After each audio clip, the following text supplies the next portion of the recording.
अस्सलाम वालेकुम जी, मेरा नाम डॉक्टर सजाद अहमद चौधरी है। सबसे ज़्यादा मोस्ट कॉमन केसेस हैं आजकल, वो पोस्चरल इश्यूज़ के केसेस आते हैं।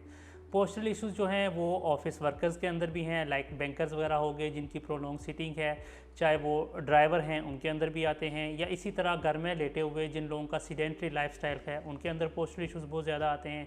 सो पोस्चरल इश्यूज़ आजकल जो मस्कुलोस्केलेटल प्रॉब्लम्स के अंदर है वो बहुत ज़्यादा कॉमन है और इसकी वजह से बहुत सारे लोगों को इश्यूज़ होते हैं। सो देखना पड़ता है कि किसी पेशेंट को स्ट्रेचिंग की ज़रूरत है या उसको स्ट्रेंथनिंग की ज़रूरत है, और साथ साथ जो हमारे पास जो फिजियो की थेराप्यूटिक मोडेलिटीज़ होती हैं हमारे पास डिफरेंट किस्म की डिफरेंट ट्रीटमेंट्स के लिए, सो साथ हम वो भी यूज़ करते हैं। अगर आपके पास ई मरीज़ की एप्लीकेशन है तो आप ई मरीज़ से अपनी अपॉइंटमेंट अभी बुक कर सकते हैं और साथ में अवेल कर सकते हैं इनका 10% डिस्काउंट। मज़ीद डिटेल के लिए आपके पास स्क्रीन में दिए गए जो नंबर्स हैं इन पे क्लिक करें, इन पे कॉल करें या व्हाट्सएप करें।